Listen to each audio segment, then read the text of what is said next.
Well, this is definitely a treat for me. I haven't been on the podcast in a long time, and a lot of you I have never probably had any interaction with. This is retired Master Sergeant Siggins, and I am thankful to finally get to spend some more time with retired Command Sergeant Major Dave Eustice. And we've been wanting to do this interview for a while, and we have quite a history together. I was actually looking today, the first interview you were ever on the podcast was in June of 2016, episode 73. And that was a long time ago. We've had a lot happen in recruiting in that amount of time. So, well, the reason that we wanted to do this interview, or I did in particular, was because I think that so many people are listening to the podcast currently and they don't really know who you are or where you came from. And, I was recruiting when Minnesota was a legend. People from all over the nation were flying to Minnesota to figure out what was going on there. Recruiting was just an amazing success in Minnesota. And you were at the helm of most of that. So maybe you could just introduce yourself like we don't know who you are. And then let's talk a little bit about your background. Last time I interviewed you, we didn't go back far enough because you were a wrestler in Minnesota, and I want to hear more about that too.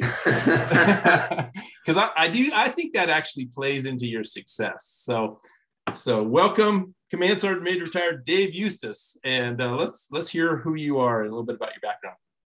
Well, it's interesting that you bring up the wrestling. It might be partially wrestling. It might be growing up in a farm community. I grew up in a farm community in southern Minnesota, about 2,000 people. And, it's just kind of an idyllic place to grow up. Especially looks, when you think about how people grow up now, so connected, we were remote, to go get groceries. We weren't Wyoming remote, but it's 20 miles to the supermarket and that type of deal. So nothing was open on Sundays when I was growing up.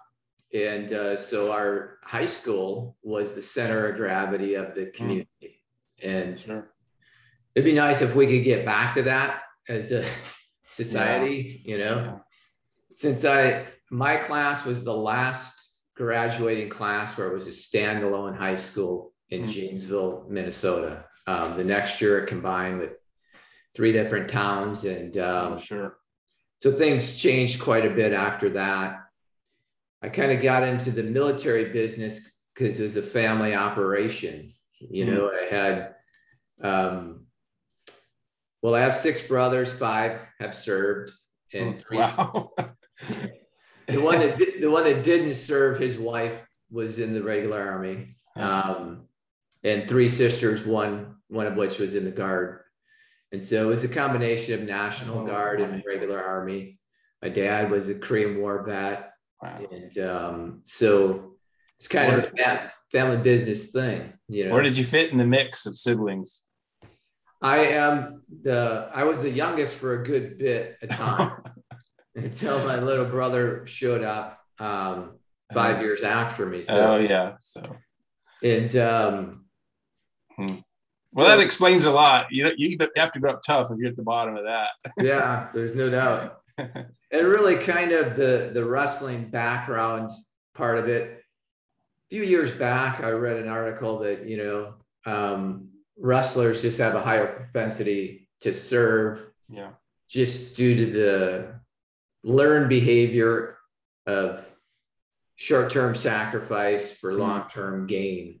And with cutting weight and you're out there alone, it's kind of a lonely deal. And when you're not making weight, you're dropping the weight alone. And so, I think that has a factor to be successful in recruiting, having gone through some difficult times and had to persevere and grind things out. And being where I was at in my family, it was, you're going to take some whoopings along the way.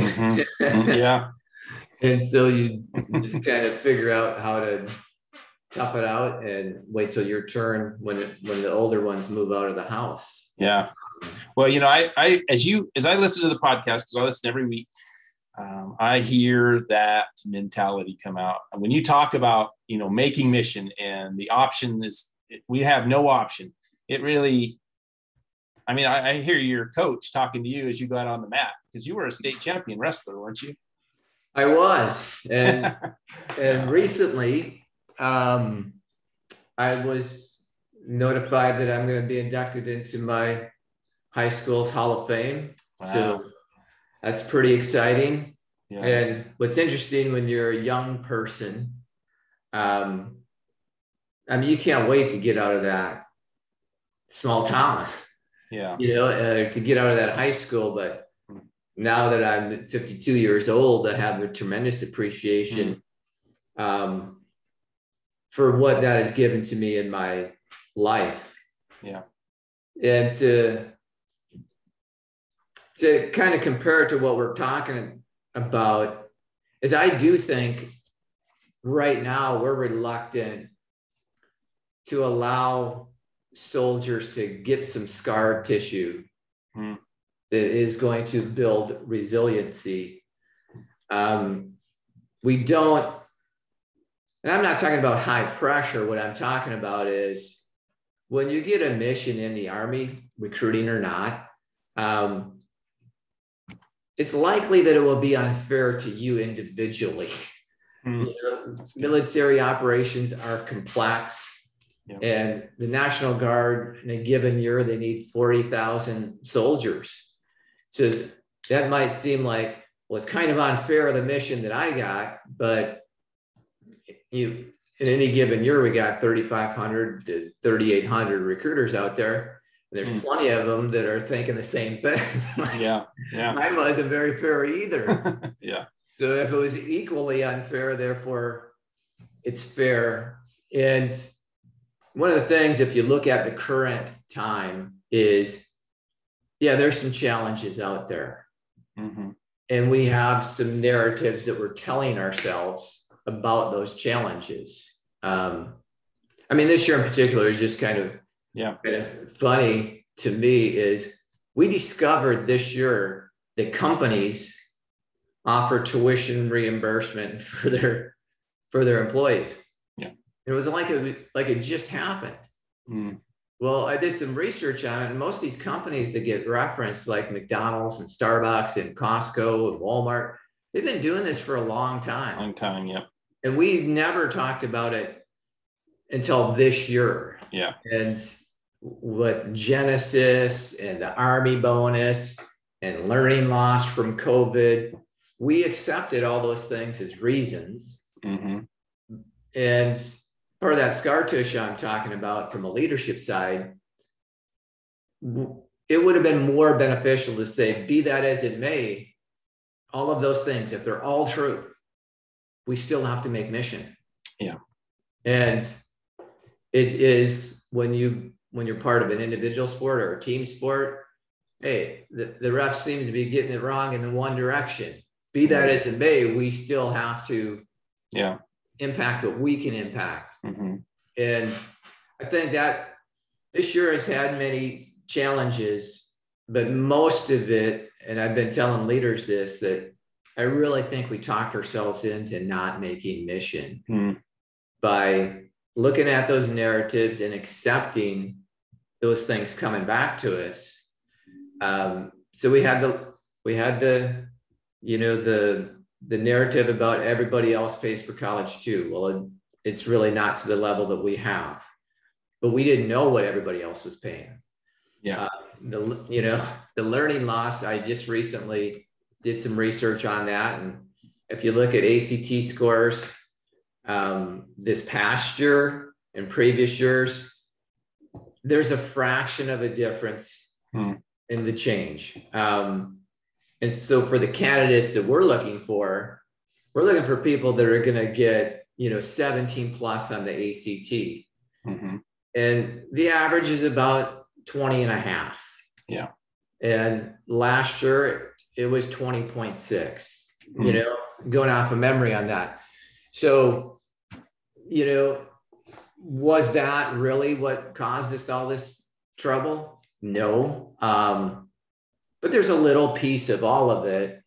And then we got, our top 10% of people that acknowledge that they've had to work harder this year, but they're enlisting the same amount of people. Yeah. So yeah. So I'm going to interrupt you for a second, because you have really thoroughly covered this, and the mentality and the mindset and the difficulties. And, I really wanted today to make sure that people understood, like, you're not communicating these things theoretically. Like, you have personally been in places where you had to overcome obstacles, where you rose to a level of excellence. And, that was in wrestling. That was also in Minnesota, though. This is what Minnesota is still in many ways characterized by. The ripple effects of what was created there are still evident today. So let's talk a little bit about Minnesota. You can go back to episode 73 and listen to your history about how you got into recruiting. And that's a phenomenal story in itself. But let's talk about Minnesota and the mindset, as we kind of think about what mindset is required for excellence in recruiting.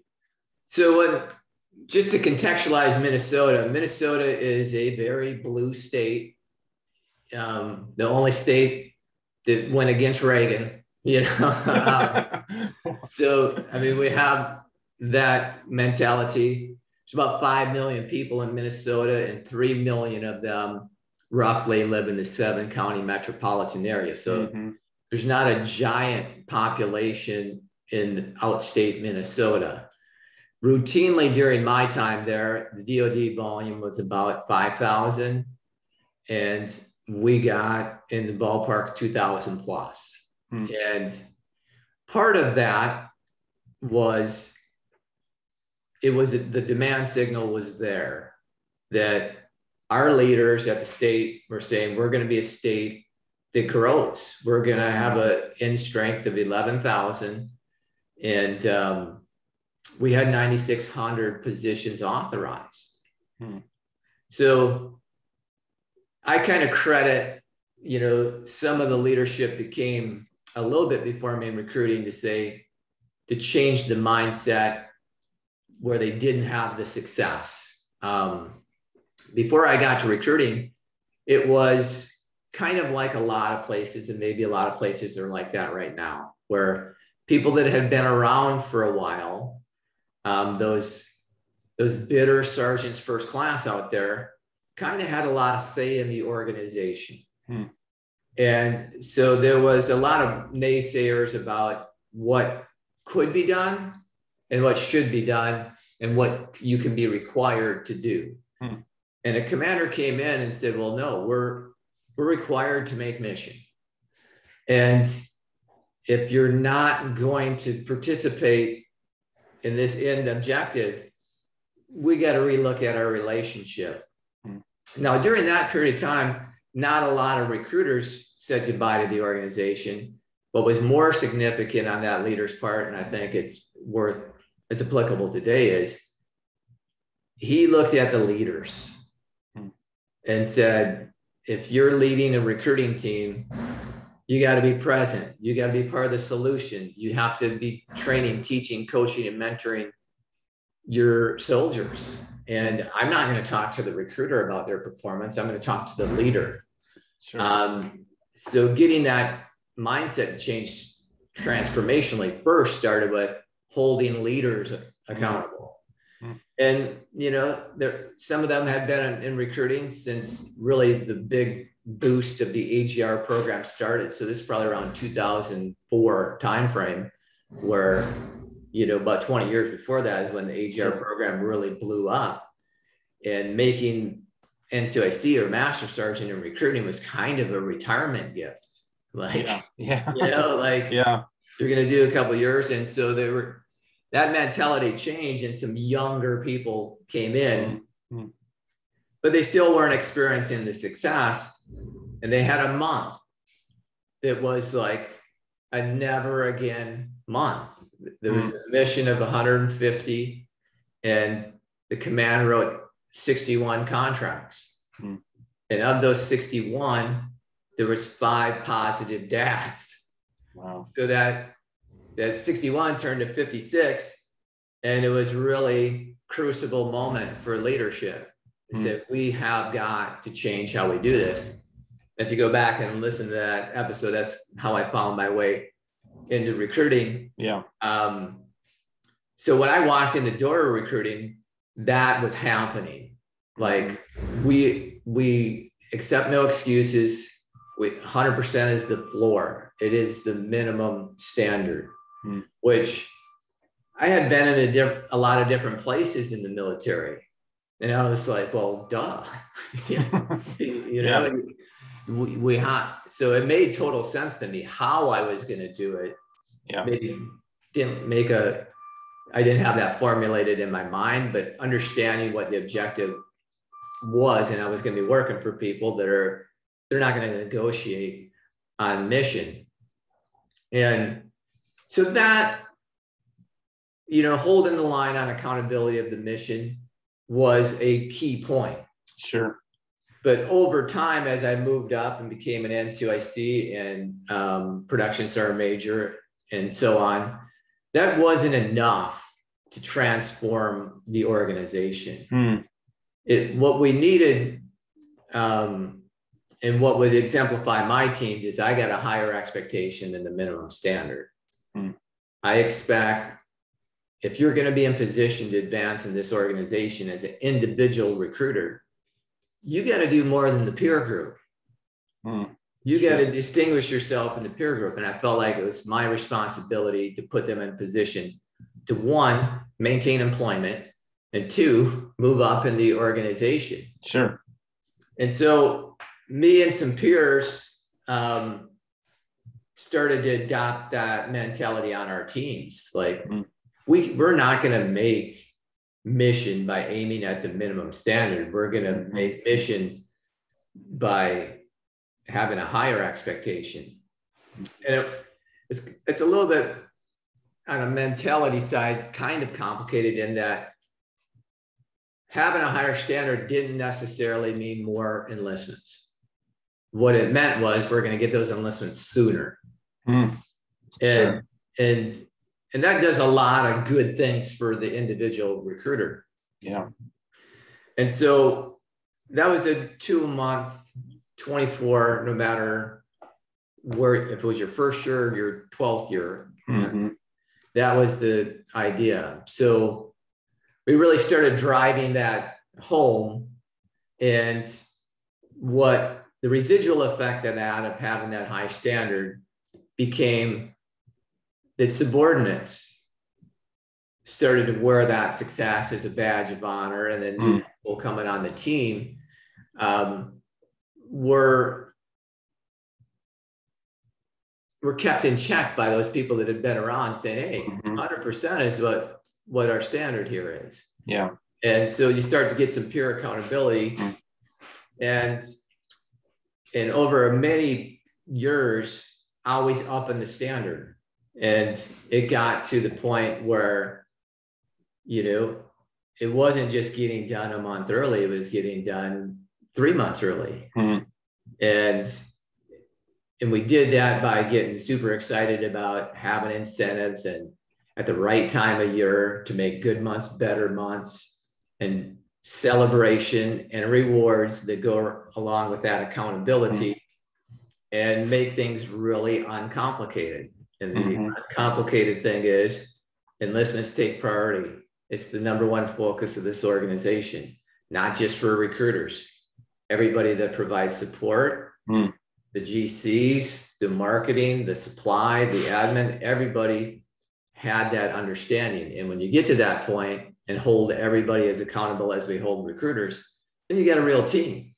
Yeah. And I think that is why it has sustained in Minnesota, why they've been able to be successful, is not only our recruiters are expected to make mission, but our leaders are expected to solve recruiter problems. Not only remove the obstacles, but train, coach, and teach them. And that has a period of time, you know, we're 18 years down the trail. Yeah. Hey, so I know you have a number tattooed on one of your arms, don't you? Yeah, I got the 429 tattoo. So that's probably our high water mark. Well, that's it. What is that? We enlisted 429 people in a month with 82 recruiters. Huh. And that was when we got that was in October 2010. Mm-hmm. We got our mission done for the previous year early and ramped up to see what was the most that we could do. Sure. So that was a great month. But probably our best month was March the year before, when we didn't have any ramp and we enlisted 324 in a month. Wow. 82 recruiters. So on 1 March, we put an incentive out. We're setting a record here with this organization. And we got 324 of them. Wow. And it's important to contextualize that too, is because I say this when I'm out doing training is maybe it's not a 429, maybe it's not a 324, but there's the most that you've ever done. Yeah. And let's aim for the most that we've ever done. And we can't change the rules that MAPS puts on us. So let's figure out what our top end capacity is. That doesn't mean we have that expectation every month. Yeah. But by chasing something really significant like that, you reveal capability and people figure out how to make things work better. They figure out how to get that one more interview in, that one more processor. The guidance counselor figures out how to get us one more start. The waiver person figures out how to get that one more waiver. You start adding up all those one mores, it's going to be a really big number for the organization to say, hey, we did this. And it makes the team tighter. That's one thing that I think that is very, very overlooked. And what makes a team tight is success. Mm-hmm. You know, being in the losing locker room at the Super Bowl is no fun. Yeah. But being in the winning locker room, those people are as tight as they're going to be. Yeah. And it's a lot like people that have deployed with a group of people, even if they didn't like that person in particular, if they run into them in their regular life or in their military travels, they have a special connection. Sure. And it's the same thing when we have a collective accomplishment that we did this together. And every October I put out the 429 on Facebook. Yeah. Those people that were part of it, I always say, yeah, sure. They'll comment that I got 5 that month, I got a 7, and so that pride is still there. I mean, sure. they're quite a bit older and they've moved up a few steps, but but I think, just to kind of summarize the background part is why Minnesota has sustained is having high expectations and holding everybody accountable and a major focus beyond the minimum standard. Yeah. So as that is a backdrop. So as we hear the current podcast, it's not coming again from theory. We have an established success pattern and, it can be applied through every obstacle and every time. And because it is the formula for success. I was just watching Man in the Arena. It's a documentary by Tom Brady. And it's like he said the same thing. I mean, it is a mentality. It is overcoming adversity and what happens when you have success. And so, we only have a few minutes left. This is 6 years you've been doing military recruiting experts and helped a lot of people be successful. So what does the future look like for you in military recruiting experts? Well, I'm very excited. I can't make an announcement yet, but I'm going to be bringing someone on the team it will hurt my little brother's feelings, but he is the best living recruiter that I have known. So I'm looking to bring him on the team. My little brother's the second best, but so he's winding down his career for some time in the next year, hoping to bring him on the team and really believe he'll have a tremendous ask, impact on not only recruiters, but leaders as well. Mm-hmm. I'm going to stay after it, probably pare down the event some.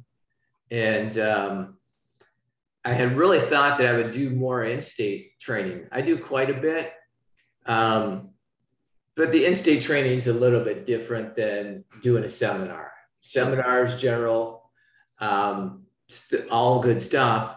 But the in-state is I really get into that state and get into the history. So I'd like to do more of that. Well, what struck me after your in-state training is you do a lot of work ahead of time. I mean, you know the numbers, you've gone through and dug into the numbers and the market before you get there. Yeah, I think that's really important to have an outsider look at it. Mm-hmm. It's not that we get caught in a rut of what we always did do. Yeah. So I'd like to see, keep this thing going as well. Keep the podcast going. Mm-hmm. It'd be nice to get a few more people signed on for it. Yeah. And because I do see a lot of younger recruiters that are like, well, what's up with this podcast? And some of the times it's in states that subscribe. Yeah. So yeah, we got to get that message out.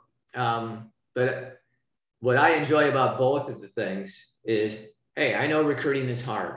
It is hard. Mm-hmm. And this is a way to give some encouragement, to have a positive word, give folks some stuff to try that over time has always worked and will work. Mm-hmm. So that's what I'd like to keep on getting done and keep on getting after. And there's one other thing, because I think that it's really important. You're from the Guard. You want the Guard to win. You don't service other services. That's what I've always appreciated. Is you're doing this because you really have a heart for the Army National Guard and the recruiting force to be successful. Yes, and I intend to continue that. And I firmly believe in what we have. Yeah, amen. A 52-year-old man, everything that I own is a result of God first, but my membership in the Guard. Yeah. Had I passed on that, I wouldn't be where I'm at right now. And which is out of Minnesota. Yeah, that's true. I wouldn't have gotten that opportunity. Well, I don't know how much time. We only have a few seconds, but I thank you so much for all you're doing. It is exciting to me to see how you are continuing